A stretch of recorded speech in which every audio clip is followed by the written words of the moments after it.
എല്ലാ മാന്യ പ്രേക്ഷകർക്കും ഹക്കോസ് കാർട്ടൂൺ അക്കാഡമിയുടെ പുതിയൊരു കാർട്ടൂൺ മീഡിയയിലേക്ക് സ്നേഹപൂർവ്വമായ സ്വാഗതം. സെക്രട്ടേറിയറ്റിനിടയിൽ ആശാപ്രവർത്തകർ സമരം തുടങ്ങിയിട്ട് 48 ദിവസങ്ങൾ കഴിയുകയാണ്. ഓരോ ദിവസവും ഇവരെ അധിക്ഷേപിക്കാനായിട്ട് ഓരോരോ പ്രസ്താവനകളുമായിട്ട് ഭരണകക്ഷി നേതാക്കളും മന്ത്രിമാരും ഇവരുടെ കൊട്ടാര യൂണിയൻകാരും ഒക്കെ ദിനം പ്രതി മത്സരിക്കുന്ന ഒരു രംഗമാണ് നമ്മൾ കണ്ടുകൊണ്ടിരിക്കുന്നത്. ഇന്നത്തെ മനോരമ പത്രത്തിൽ 2 വാർത്തയാണ് ഈ പ്രത്യേകം ശ്രദ്ധിക്കപ്പെടുന്ന 2 വാർത്തകളുണ്ട്. രണ്ടും ഈ ആശാ വർക്കർമാരെ അവഹേളിക്കുന്ന 2 പ്രസ്താവനകളാണ് 2 മന്ത്രിമാരുടേത്. അതിനകത്ത് ഒരെണ്ണം ഞാൻ ഇത് വായിക്കുന്നത് മറ്റേ മന്ത്രി ശിവൻകുട്ടിയുടെയാണ്. സമരം ഒത്തുതീർപ്പാക്കാൻ ആശാപ്രവർത്തകർ ഇതുവരെ ആവശ്യപ്പെട്ടിട്ടില്ല. മന്ത്രി ശിവൻകുട്ടി. ഈ ശിവൻകുട്ടിക്ക് ഇവർ ആശാപ്രവർത്തകർ ഒരു നിവേദനം കൊടുത്തു കഴിഞ്ഞാൽ ഉടനെ അതിനൊരു പരിഹാരം കാണുമെന്ന് വിശ്വസിക്കാൻ തക്ക വിഡ്ഢികളാണോ ഈ കേരളത്തിലുള്ള മലയാളികൾ? ഇയാൾ ഒരു കാര്യത്തിന് പോലും മുഖ്യമന്ത്രിയെ ആശ്രയിക്കാതെ വെറുതെ ഓഫീസ് കാര്യങ്ങൾക്ക് പോലും ബഹുമാനപ്പെട്ട മുഖ്യമന്ത്രി അത് പറഞ്ഞു, ബഹുമാനപ്പെട്ട മുഖ്യമന്ത്രി ഇത് പറഞ്ഞു, ബഹുമാനപ്പെട്ട മുഖ്യമന്ത്രി ഇങ്ങനെയുള്ള ഒരു പ്രസംഗം കേട്ട് കഴിഞ്ഞാൽ ഒരു 16 തവണ ഇയാൾ ബഹുമാനപ്പെട്ട മുഖ്യമന്ത്രിയുടെ കാര്യം പറയും. അത്രയ്ക്ക് ഒരു നിർഗുണനാണ് അദ്ദേഹം. സ്വന്തമായിട്ട് ഒരു കാര്യവും അദ്ദേഹത്തിന് ചെയ്യാൻ അറിയത്തില്ല, ചെയ്യത്തുമില്ല. അയാൾ പറയുകയാണ് ഇതുവരെ തണ്ടെടുക്കലൊരു അപേക്ഷയുമായിട്ട് ആശാപ്രവർത്തകർ വന്നിട്ടില്ല, അല്ലായിരുന്നെങ്കിൽ ഇപ്പോൾ അങ്ങ് തീർത്തു കൊടുത്തേനെന്നാണ് അദ്ദേഹം പറയുന്നത്. ആ ഒരു ഉളുപ്പില്ലായ്മ പോട്ടെ. ആ വാർത്തയ്ക്കകത്തേക്ക് നമ്മൾ കൂടുതൽ കടന്നു കഴിഞ്ഞാൽ സമരം തുടങ്ങുമ്പോൾ അത് എവിടെ അവസാനിപ്പിക്കണമെന്ന് ഒരു ധാരണ വേണം. അതില്ലാത്തതാണ് പ്രശ്നം. എന്തൊരു ഉളുപ്പില്ലാത്ത ഒരു പ്രസ്താവനയാണിത്. ഒരു സമരം ആരംഭിക്കുമ്പോൾ അതിനെ തീർക്കാനുള്ള എങ്ങനെ തീർക്കാമെന്നും കൂടെ ആലോചിച്ചിട്ട് വേണം ഒരു സമരത്തിന് ഇറങ്ങിത്തിരിക്കാനും. മറ്റേ ഇടതുപക്ഷ ചിന്താഗതിയുള്ള ഒരു നേതാവാണോ ഈ പറയുന്നത്? ഒരു നിർണായക ഘട്ടത്തിൽ ഒരു സമരം തുടങ്ങിക്കഴിഞ്ഞാൽ സമരം പിന്നെ അതിൻ്റെ വഴിക്ക് പോവുക. അത് എപ്പോഴെങ്കിലും ചിലപ്പോൾ എവിടെ വെച്ചെങ്കിലും ഒത്തുതീർപ്പ് ചർച്ചയാവും, അല്ലെങ്കിൽ അവർ സമരം നിർത്തിപ്പോവും, എന്തെങ്കിലും നടക്കും. അപ്പം ഇവരുടെ അതായത് ഇവരുദ്ദേശിക്കുന്നത് ഈ ഇടതുപക്ഷ പ്രവർത്തകരുടെ ഈ അഡ്ജസ്റ്റ്മെൻറ്റ് സമരത്തിൻ്റെ കാര്യമാണ് ഈ ശിവൻകുട്ടി ഉദ്ദേശിക്കുന്നത്. അഡ്ജസ്റ്റ്മെൻറ്റ് സമരത്തിന് മാത്രമേ ഇങ്ങനെ മുൻകൂട്ടി തീരുമാനമെടുത്ത് ഒരു സമരം അവസാനിപ്പിക്കാൻ പറ്റുള്ളൂ. അതായത് ഒരു സമരം തുടങ്ങുന്ന സമയത്ത് തന്നെ ആലോചിക്കണം സമരം എങ്ങനെ എന്നാണ് അദ്ദേഹം പറയുന്നത്. നമ്മുടെ സരിതയുടെ സമരത്തിന് സെക്രട്ടേറിയറ്റിന് മുമ്പിൽ ഈ ലക്ഷക്കണക്കിന് ഇടതുപക്ഷ പ്രവർത്തകർ തടിച്ചുകൂടി തീറ്റയും കുടിയും തൂറും പെടുപ്പുമൊക്കെ ആയിട്ട് നടന്നതും പിറ്റേത് രാഖി രാമായണം 24 മണിക്കൂറും കഴിയുന്നതിന് മുമ്പ് പൊടിയും തട്ടി പോയ കേസൊക്കെ എല്ലാവർക്കും അറിയാം, മനുഷ്യർക്ക് മൊത്തം അറിയാം.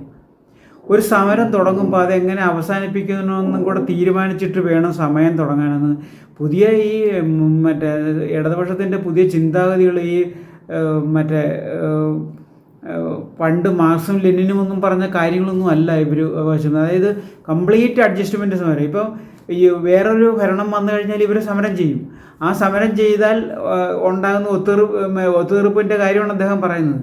അതായത് സമരം തുടങ്ങുമ്പോഴേ ഭരിക്കുന്ന കക്ഷിയുമായിട്ട് ഒത്തുതീർപ്പുണ്ടാക്കണം. ഇത് എങ്ങനെ ഒത്തുതീർപ്പ് തീർക്കും എന്നുള്ളതിനെക്കുറിച്ച് അഡ്ജസ്റ്റ്മെൻറ്റ് ചെയ്യണം. അതാണ് അദ്ദേഹം പറയുന്നത്.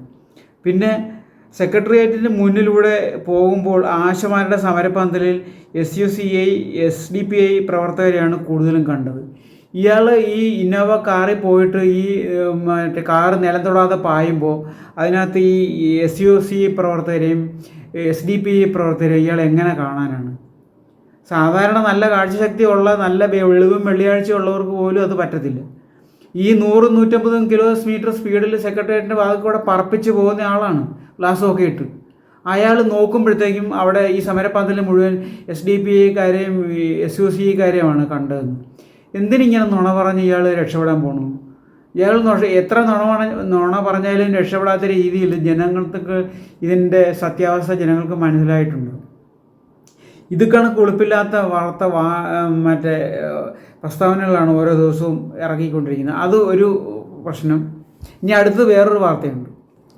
ആശാസമരത്തിന് ആളെ എത്തിക്കുന്നത് ചായ തരാമെന്ന് പറഞ്ഞാന്നാണ് വിജയരാഘവൻ പറഞ്ഞിരിക്കുന്നത്. അത് അദ്ദേഹം കുട്ടനാട്ടിൽ എന്തോ ഒരു ഫംഗ്ഷനിൽ പങ്കെടുത്തുകൊണ്ട് പറഞ്ഞതാണ്.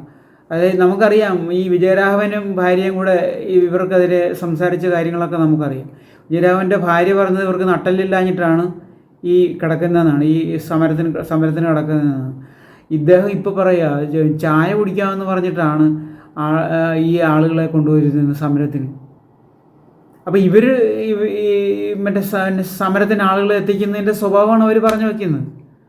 അവർ മറ്റേ CITUവിൻ്റെ ഒരു ചെറിയ സമരമാകട്ടെ, എല്ലാവർക്കും മറ്റേ കസേരകളിട്ട് വെയിൽ കൊള്ളാതിരിക്കാനായിട്ട് തന്നെ ടെൻറ്റുകൾ കെട്ടി, മറ്റേ ഭക്ഷണം, മറ്റേ വെള്ളത്തിന് കുടിവെള്ളം, പിന്നെ മറ്റേ കാറ്റ് കൊള്ളാൻ ഫാന്. ഇനിയിപ്പോൾ അടുത്ത ഇതിലോട്ട് പോകുമ്പോഴത്തേക്ക് AC വരെ അവർ ഫിറ്റ് ചെയ്ത് കൊടുക്കും. എന്ന് വെച്ചാൽ ഔദ്യോഗിക സമരമാണ് അവരുടെ. ഔദ്യോഗിക സമരം എന്ന് പറഞ്ഞാൽ VIP സമരം, കൊട്ടാര സമരങ്ങളാണ്. അതിന് വേണ്ട സജ്ജീകരണങ്ങളെല്ലാം അവർ ഏറ്റെടുപ്പിച്ച് കൊടുക്കും. അപ്പോൾ അതുപോലെയുള്ള ചായ പൊടിയുടെ കാര്യം ഇവർക്ക് നന്നായിട്ട് അറിയാം. അതായത് മറ്റേ BJP നേതാവ് പ്രകാശ് ജാവദേക്കറെ ചായ കുടിക്കാനായിട്ട് മറ്റേ വീട്ടിൽ ക്ഷണിച്ചു വരുത്തിയ ഒരു നേതാവുണ്ട് ഇവരുടെ കൂട്ടത്തിൽ. അപ്പോൾ ഇവരുടെ വിചാരം എല്ലാവരും ഇങ്ങനെ ചായ പൊടി എന്ന് കേട്ട് കഴിഞ്ഞാൽ എല്ലാവരും ഇങ്ങനെ വരും. ചായയുടെ മറ്റേ ബംഗാളികളെ ഈ ഓരോ മറ്റേ പൊറോട്ട ഇറച്ചിയും ബിരിയാണി പൈസയൊക്കെ കൊടുത്താണല്ലോ ഇവർ സമരത്തിന് ആളെ കൂട്ടുന്നത്, CITU ആളിനെ കൂട്ടുന്നത്. അതിൻ്റെ മറ്റേ ഓർമ്മയിൽ പറഞ്ഞതാണ് ഈ വിജയരാഘവൻ. അപ്പോൾ ഈ ഒരു ഇത് വെച്ചിട്ട് നമുക്ക് ഇന്നൊരു ഈ ആശാസമരത്തിന് പിന്തുണ പ്രഖ്യാപിച്ചുകൊണ്ട് നമുക്കൊരു കാർട്ടൂൺ ഇന്ന് വരയ്ക്കാം. അതായത് സെക്രട്ടേറിയറ്റ് നടയിലുള്ള, നമുക്കറിയാം സെക്രട്ടേറിയറ്റ് നടയിൽ വേലുത്തമ്പി ദളവയുടെ പ്രതിമ ഇരിപ്പുണ്ട്. വേലുത്തമ്പി ദളവയെ പറ്റി നമുക്കറിയാം. അതായത് തൻ്റെ സ്വന്തം അമ്മയ്ക്ക് വസ്തു ഇടപാടിൽ എന്തോ ഈ നികുതി അടയ്ക്കുന്നതിൽ എന്തോ ആനുകൂല്യം കൊടുത്തതിന് ഈ കണ്ടെഴുത്ത് പിള്ളയുടെ കൈ അരിഞ്ഞു കളഞ്ഞ അഴിമതി വിരുദ്ധനാണ് നമ്മുടെ വേലുത്തമ്പി ദളവ.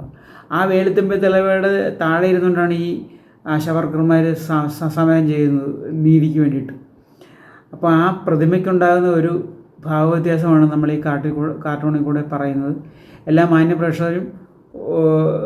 പ്രേക്ഷകർക്കും ഈ വീഡിയോയിലേക്ക് സ്നേഹപൂർവമായ സ്വാഗതം. നമുക്ക് ഒന്നിച്ച് ഈ ആശാപ്രവർത്തകരുടെ സമരത്തിന് പിന്തുണ പ്രഖ്യാപിക്കാം.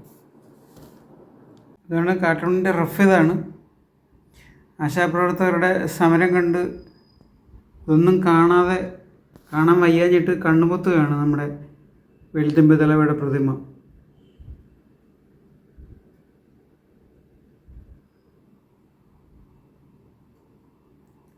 നമുക്കിനി ഇതിൻ്റെ ഇങ്ങിങ്ങിലോട്ട് കിടക്കാം.